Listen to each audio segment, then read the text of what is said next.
Yo ski broskies, today I'm going to be making a video on late game dueling. Not dueling in the late game, like level 300 or something, like late in the duel, like you've lost a majority of your health.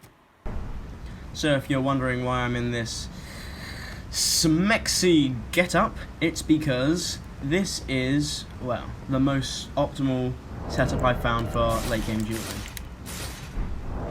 And you can switch to it pretty quick if you're practiced. I am obviously not. Not yet, at least. I'm still figuring out how to swap to it fast. Sorry. A note, though, quite an important one.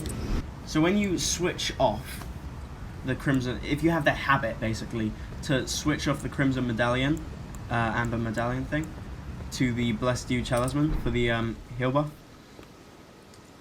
it will heal away, and you'll get back to a percentage where the what's it called? I keep calling it Red Tearstone. The Red Feathered Branch Sword and the Blue Feathered Branch Sword don't work anymore, and you don't want that.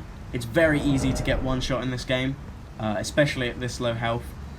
You should only switch to this stuff in emergency situations when you're at like 18% health, when the Royal Knight's remains start healing health.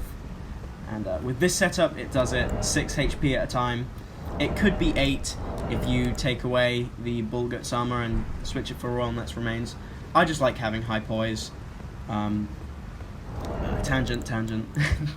But if you heal past a certain point, with this thing right here, then you're not going to get this defense anymore, and it's quite a substantial amount of defense. It's like 65 if you're rocking this exact setup. Yeah, really decent setup for late game, and if you're experienced swapping, it's not that hard to get. So yeah, very decent. Hope this was useful. So I thought I might include some example of fights, some where I did pretty shitters on the opening, pretty bomber-clattered, and then I'll try to recover it with the whole setup I've got. So the whole way it works is the blue Tearstone. I'm just going to call it blue Tearstone. Blue Tearstone and red Tearstone activate below the threshold of 20% health.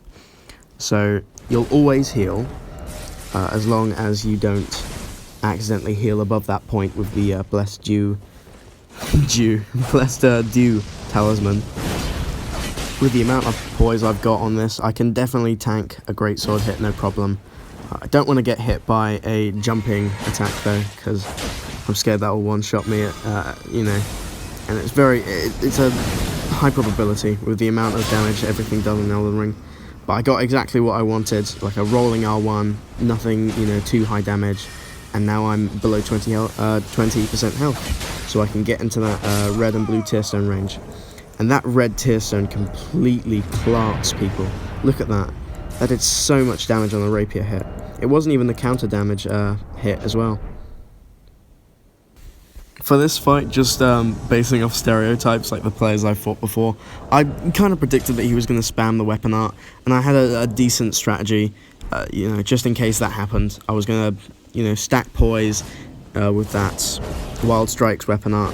I was going to chip him away. The only problem is I forgot that it was more than an attack thing. I needed to hold down the weapon art to continue doing it, and that's why I took a huge chunk of my health out there. So I can't trade anymore. That's out of the question. I've sort of fucked that for myself.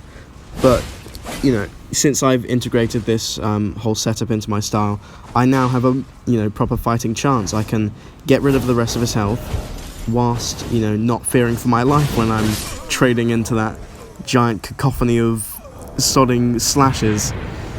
So yeah, GG's to this guy. Unfortunately, I'm just way too good. I'm way too epic at the game, to even be fazed by that.